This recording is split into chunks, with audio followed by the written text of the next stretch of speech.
Coogs House. The Houston Cougars opened up March Madness a statement win over the 16-seeded Longwood Lancers, but I'm telling you, Sunday is going to be a bigger one. You are Locked On Cougs, your daily podcast on the Houston Cougars, part of the Locked On Podcast Network, your team every day.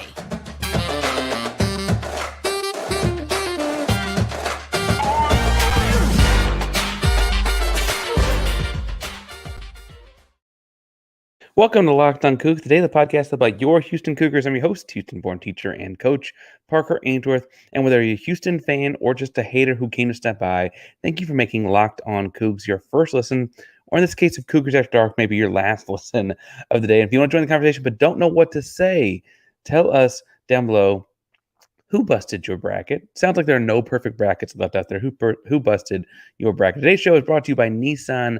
More on that in a moment. We got to talk some about the March Madness bracket that is and all these brackets that are busted. Got to talk about Houston's opponent on Sunday. The Texas A&M Aggies are fairly familiar for a number of reasons. And last but not least, and probably first and foremost, I should say, we've got to talk some about what Houston told the world on Friday night. Because Houston, after watching a bunch of upsets happen over the course of Thursday and Friday across all of the March Madness landscape, came out and dominated the Longwood Lancers 86-46. Now, this game has a number of storylines across it. You go with a bunch of different things, but I think the interesting thing is at one point it was 14-9 at just under 10 minutes to play in the first half. And you kind of had announcers going, Houston goes through these offensive dry spells and and what's going to happen. And 14-9, Massey's getting hot for Longwood. And by 5:49, it was 29-13. And by halftime, it was 43-16. Houston kicked it into gear, woke up, didn't have any rust to shake off, honestly, but was ready to roll. That's one storyline from this game. The other rust-related storyline is the fact that Ramon Walker is back and does not appear to have any rust. Now, Ramon Walker came in the game at the 12:44 mark, a little bit earlier, frankly, than I would have thought. Honestly, I'd heard some rumblings, the Fred Francilla thing last week. I think people were like, oh, he may come back. A meniscus and even an MCL, you hear 6 to 8 weeks at the early side. It's been a little less than that, frankly, since we were told that he hurt his knee at practice just before the Baylor game.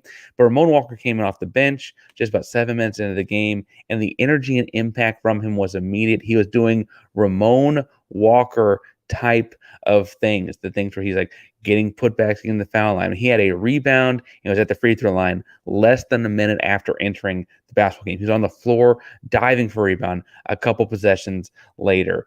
He looks 100%. And I was floored by the energy, enthusiasm, and effort. Obviously, smiling ear to ear with the Ramon Walker smile that we all know and love. And I think a layperson is going to look and say, he had 3 fouls, 2 rebounds, 2 steals, and a point. Like, what's the big deal here? But there's a number of different things that are impactful about Ramon Walker coming back in. For one, even though he's a little undersized, he is a forward in a room that, frankly, was needing some more depth. He comes in as a small ball 4. Maybe if you want to play a little bit more bully ball, he can play the 3 and does those grunge work, dirty work kind of things. He's also just, frankly, in some ways, another healthy body that you can trust to put out there from a culture perspective of the team's going to do the right thing at all times. You put him out there at any point. Ramon Walker, like I said, he might have only had 1 point, 2 rebounds and 2 steals. But if you go back and watch the tips, the dive on the floor, the defense, the switches, the contesting shots, all those different things, Ramon Walker is vital to the outcome when he's in the basketball game. He might not make plays that make stats, but he makes plays that make wins. And he did that in a bunch of different ways in his limited time on the floor on Friday night. Obviously, the thing about this was that Longwood just could not cover Jamal Shead or LJ Cryer, or to some degree Emmanuel Sharp. Shead had 11 points, 9 assists. LJ Cryer had 17 points. Emmanuel Sharp had 13 points. Cryer had more of the first half, and Sharp had more of the second. Jamal Shead once he got to about his 10 points, was looking, I think, honestly, could he get to that triple-double watch? He was finding guys, feeding guys, did all kinds of, threw a couple lobs that didn't connect, right? He was really focused on getting his teammates involved. Across the board, all the guys played great defense, obviously, too. As far as the traditional guys, the starters go, I would point out the defensive impact. I mean, at one point, Longwood had made just 4 field goals and had 8 turnovers. Houston had, at that point, also 6 or 7 blocks. Houston finished holding Longwood to just 14 of 41 from the field, turned them over 18 times, scored 25 points off those turnovers. Houston had 12 steals. Houston also, if I'm not mistaken here, was double digits in blocks. Nine blocks. And had a bunch of impactful plays down around the rim. You are not going to get Longwood down to the basket in that sense. Waylon Napper, their leading scorer, coming averaging like 15 points a game. Houston held him to 8. The majority of those were in garbage time.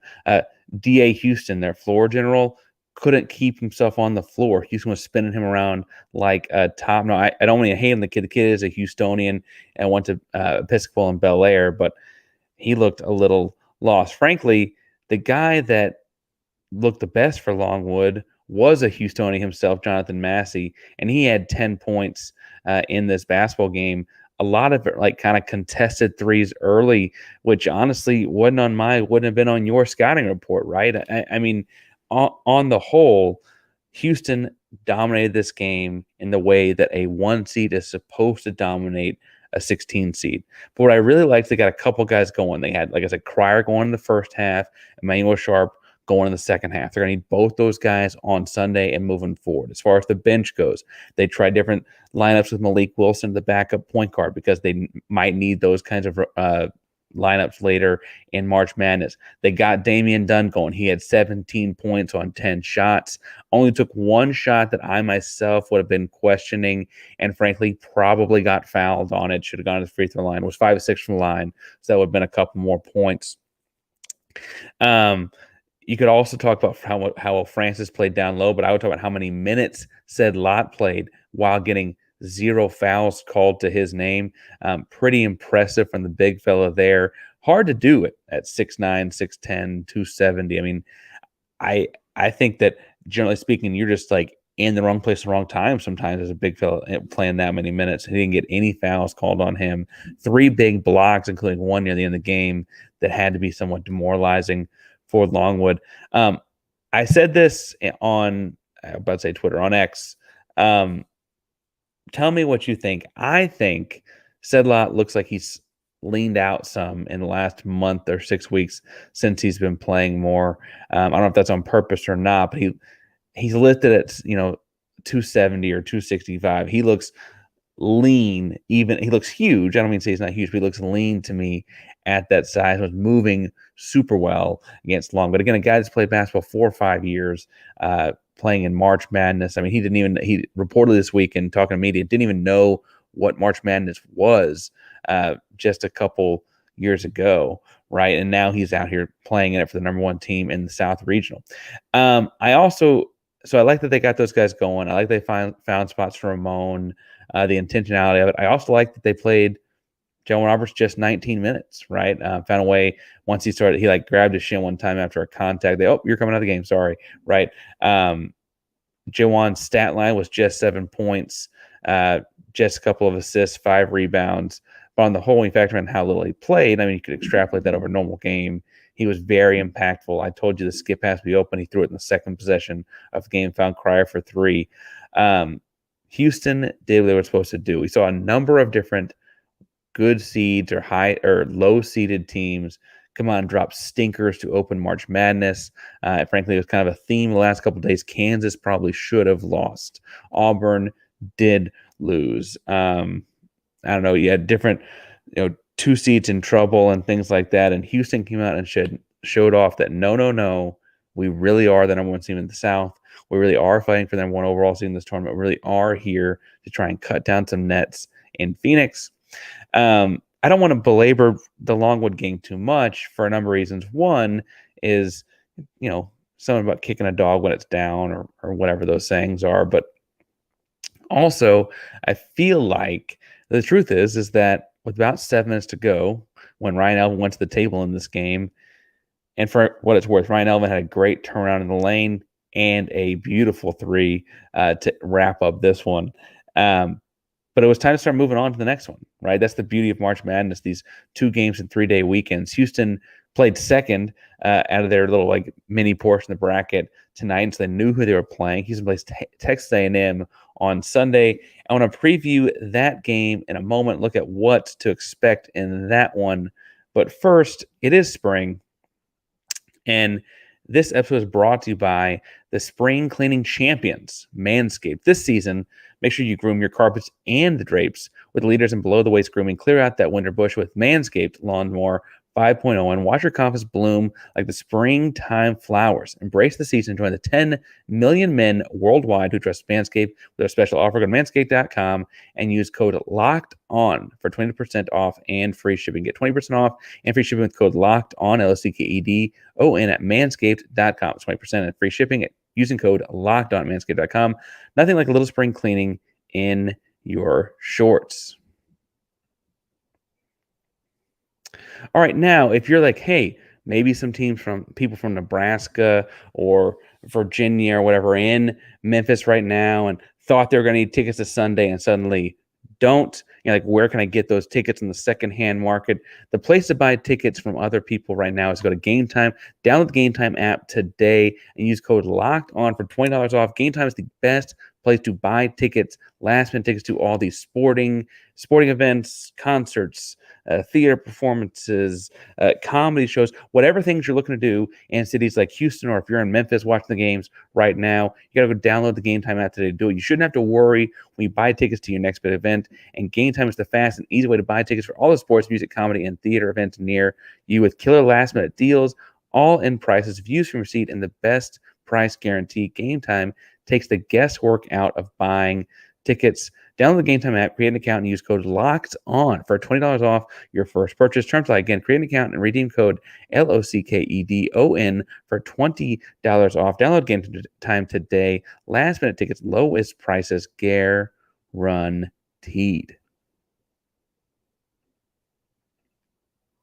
All right, Houston plays Texas A&M on Sunday, and I think what's interesting is this game for a number of levels. A&M was the 9 seed. They beat the 8 seed Nebraska fairly handily, and frankly, there were shots on the TV screen of their coaching staff being in the arena, staying back to watch Houston versus Longwood. It is really interesting, though, before we even get into previewing this game, that the NCAA committee even set this up. You obviously can't prevent every potential rematch in the course of a bracket. I mean, if Houston and Iowa State were to be the best 2 teams in America and meet in the way this bracket plays out in the national championship game, you can just be like, well, we didn't want any rematches. I can't believe we have to do this because it'd be the 4th time they played, right? At some point, you have to let the bracket play out. But putting A&M as the 9 seed in Houston's region, and the 9 seed at that as opposed to the 10 seed or something, a single seed difference, set up an almost inevitable chance that if A&M just won, they'd be playing each other again, because 1 seeds are like, what is it, 152-2 at this point, or 153-2 and whatever it is, right? 154-2. 154-2. That's what it is. Thanks. So the inevitability of that is unique because we're setting up a clear rematch of a game that we've all watched. Houston A&M didn't just play. They played on a neutral floor in December. Now, I will say that one thing that's interesting about Houston playing teams twice, as we get past the weirdness of this, is that somewhat counterintuitively, Houston's really, really good the second time they play teams. Typically, especially with a defense like Houston, once a team or a program has seen it up close and in person, they're kind of prepared for it the second time. But Houston beat Texas Tech, for example, when they were in the top 25 by 22 points in January. And then they beat them by 23 points Friday, March 15th in the Big 12 tournament, right? Houston lost to Iowa State the first time they played by 4 points. The second time they played, Houston won by 8 points, right? TCU, same kind of story. Kansas, same kind of story. Multiple times this season, Houston has found ways when they find a second time to play someone to play them much better, if not exactly the same. The exception obviously being the third time played Iowa State. Now that's the third time, not second time. That's why I'm going there. There's also a lot of other things in that game. But as far as A&M goes, I think there's a lot of Aggies out there that will think, well, we know we're coming into this time, we're ready for it. But truthfully, that has not been the case with Houston. What's been the way it looks like for Houston is they've worked out a game plan, and now we're watching that film and perfecting it more. Right now, in that first game, remember, Houston was up 15 at half, ultimately won by just 4. Wade Taylor, the fourth, the point guard from Lancaster up in the DFW area, got hot in this game, had 13 points the final 4 minutes, hit some crazy shots with Jamal Shead all over him. I would say that Wade Taylor's 34 points by the end of this game are not indicative of the kind of defense Jamal Shead played. Actually, I mean, Jamal Shead was blocking 3-point jump shots, forcing him to pick up his dribble in awkward spots, etc. Wade Taylor just made really tough shots in that game. Now, he does that. I don't mean to say they can bank on him not doing that again in this game, but that's important to remember when you think about like the strategy Houston, the scheme Houston ran, that it wasn't necessarily a big part of that. Terrence Arsenault played just 6 minutes this one before his injury. The subs in the bench this one, as far as we're looking at roster versus roster, JoJo Tugler played 21 minutes. Damian Dunn played 16 minutes. Malik Wilson did not play. Ramon Walker did not play. Said Lott did not play. So Houston's roster looks a little different. Obviously, no Tugler, but Wilson's been a much bigger part of what Houston's doing. Ramon Walker played a much bigger role on Friday night than he did in the first game against Texas A&M. And for what it's worth, Tugler did play 21 minutes, but Xavier Francis was in foul trouble and played just 14. So those could get redistributed as well. In that game, though, aside from Wade Taylor just going a little crazy, on Houston's side, offensively, Houston kind of found whatever they wanted. Now, they played their starters almost exclusively. Again, Tugler played a lot of minutes with Francis being in foul trouble. They played the starters almost exclusively because of defensive assignments. A&M can score the basketball. A&M was the best rebound for my dollar. A&M was the best rebounding team Houston saw all season this year. And then analytically speaking, they're top 3 in most rebounding categories, like rebounding per possession, rebounding per what, like all the second chance shots and all that kind of stuff, right? But in this game, that was interesting that Jamal Shead had 12 points and 8 assists. And you saw Emmanuel Sharp with 21 points, LJ Cryer with 17 points. Those two guys combined to be 9 of 23 from behind the arc. A lot of 3-point jump shots from them because the focus from A&M was on making sure Jamal didn't beat them scoring the basketball. And so what he did was he absorbed defenses and kicked it out, right? And honestly, I think, work with me here, that's the like algebra 2 next level math that Sampson's playing in the first round matchup with Longwood. Is he got Cryer going the first half, Cryer. But Emmanuel Sharp wasn't. So what they do to come out of halftime, they found Sharp for a 3 before the announcer even said welcome back, right? I mean, they were finding ways to get him involved because they know going into Sunday, you're going to need both those guys in the wings to take up space to kind of dictate what A&M can and can't do defensively. I'd imagine as long as Houston's hitting jump shots, their offense is fine in this game. I know that it feels like there was a slow spurt in the Longwood game where there was like a couple minutes there where Houston didn't score. But truthfully, 86 points on, for what it's worth, Longwood in the mid-majors rankings and in the Big South had a fairly strong defense this year. Is a pretty impressive mark. Sharp and Cryer were a combined 6 of 13. So was it just under 50% from behind the arc? If they can kind of keep around that in the mid-40s percentage, I think Houston's going to have a pretty good time in this one. I will say that A&M has gotten better over the course of the season, and I don't mean this pejoratively like they are. I don't mean to say that they're a nobody. Houston's going to have no problem, whatever, because Wade Taylor, Tyrese Radford, they've got some guards in there that can really do some damage scoring the basketball. Taylor's a little bit of everything. Radford's the kind of guy where you're going to have to pay attention to him off the bounce. He's going to be attacking the rim, that kind of stuff. He averages, about 14 shots per game, but less than 4 of them are from behind the arc in conference play. So he's really trying to get downhill a lot like what Houston just saw out of Longwood. The other aspect of this one is that they have a lot, I'll say, more guys over the 6'6", 6'7" mark at A&M. Obviously, only get to play 5 on the floor at a time, so it's not that big a deal. But Houston and the depth issues they've worked with, Ramon Walker coming back helps. But if you had another game where Xavier Francis got in foul trouble like he did in the first one, suddenly like, wait a second here, guys, what's going on, right? How are we going to play with this, et cetera, et cetera, et cetera. Now, Wildens Levegu, I think I pronounced that right, Wildens Leveg, the big guy for A&M. He is a long, lanky 6'11", but honestly, and I know he played at I had UMass down, but someone else is saying South Carolina. Oh, so he was at both. Okay. He's getting, his what's the mark here? 2.5 rebounds per game. He's getting about a half or 3/4 of a block per game. He's impressive to say the least.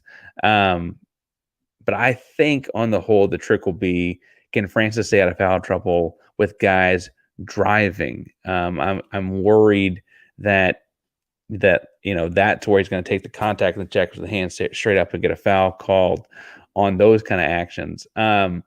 Overall, though, I think Houston, like they did against other teams, will be more prepared for this the second time out.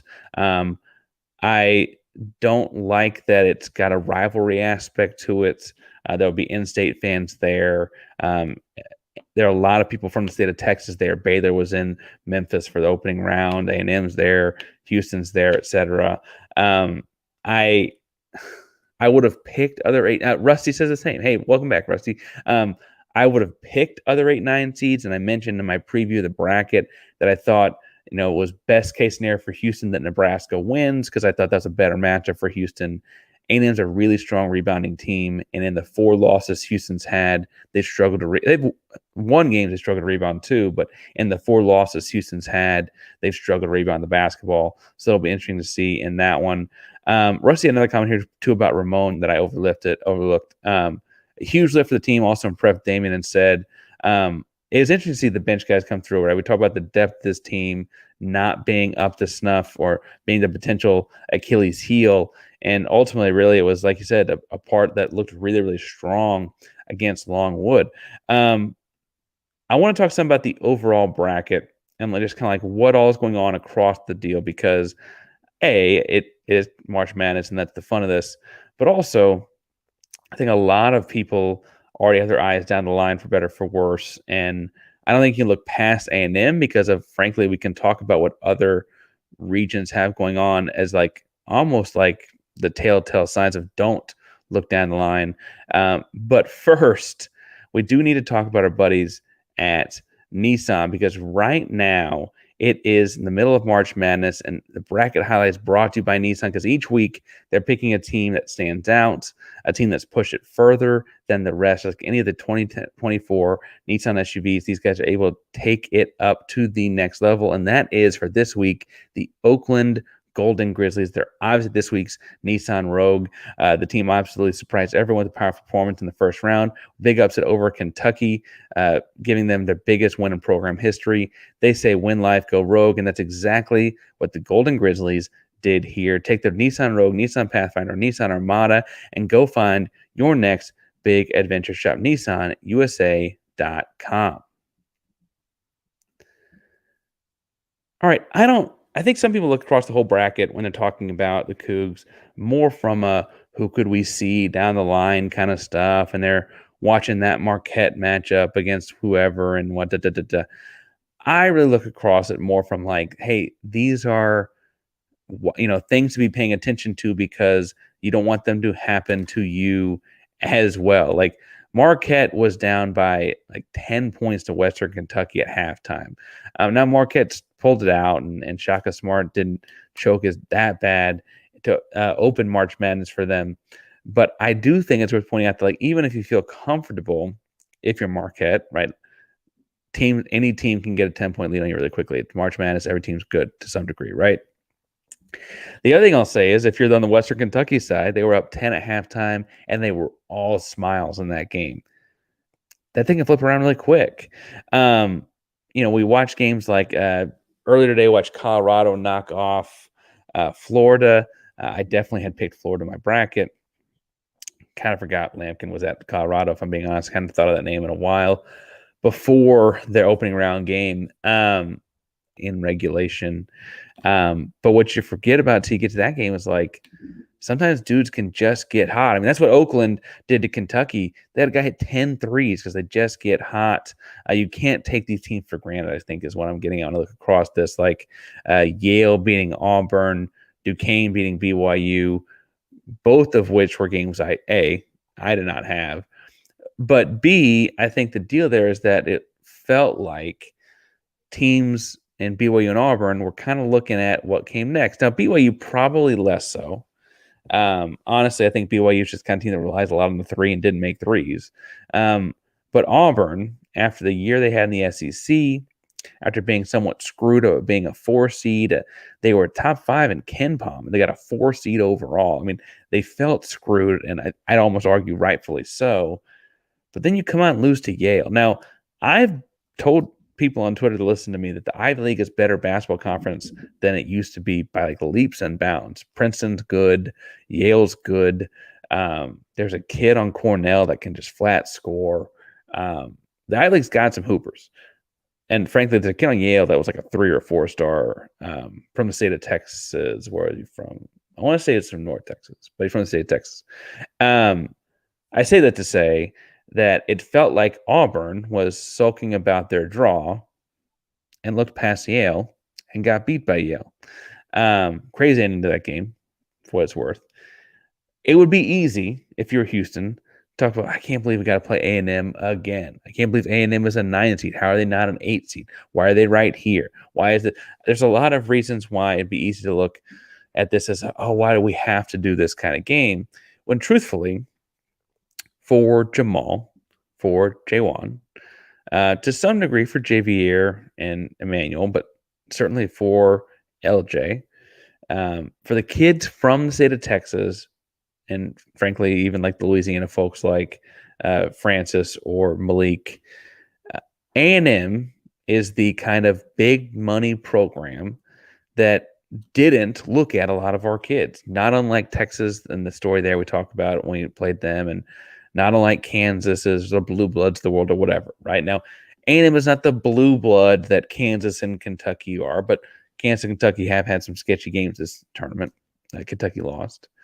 But A&M is the kind of program that, says that they're going to go get 4 stars. So those guys. And Houston has become a program that to this point has developed those 2-star, 3-star, no-star guys into major contributors and leaders on a team continuing to go to the Final Four, right?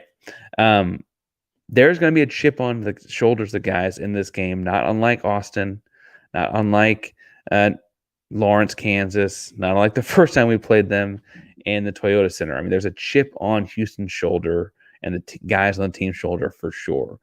And I think while some of us that get to watch the games, I like, oh, why do we have to do this? I bet there's some aspect of the guys on the roster that want to take it to them one more time, that want to go knock off Wade Taylor one time. I mean, Jamal Shead is making his argument for Defensive Player of the Year as he's one of 4 finalists. I'd point out 2 Big 12 point guards were in the 4 finalists for Defensive Player of the Year nationally. And he, frankly, like one of the 2 blemishes you could talk about on his resume is Wade Taylor getting 34 points, because the layperson is looking at the stat line and not what it took for Wade Taylor to get those 34 points. And I'm sure between his ears, the competitor that he is like, okay, I'm going to hold this guy to less than we're going to raise that, right? We're taking that mark off the resume. And I think that's when this team is the most fun to watch. Like, as much as I'd like to see them play somebody new, A&M, well, it's a repeat opponent, has that extra layer to it that I think makes this a fun game. I'm picking Houston, and I'm not shy about it. I think Houston's the better basketball team. I think the game, if we're talking about, you and I could talk about down the line stuff that they don't get to, the game to watch is who wins that Duke and James Madison matchup. That's the game to watch.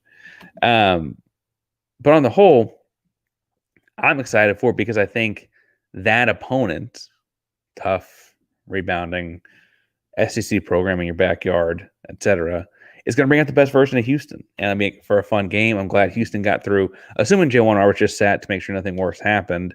I'm glad Houston's through healthy and healthier than they were with the addition of Ramon Walker. I think it's going to be a fun one on Sunday. As I'm looking at it literally right now, there is no timestamp on that basketball game. I'd imagine it's not nearly as late as Friday night was from a TV perspective as a Sunday. But we'll be covering it and we'll be post-gaming it just like we did today, because Locked On Cougs is your spot for daily Houston Cougar basketball coverage each and every day here at Locked On Cougs. Proud to Locked On Podcast Network. Is your team, our Houston Cougars, number 1 seeded Houston Cougars each and every day. Go Cougs.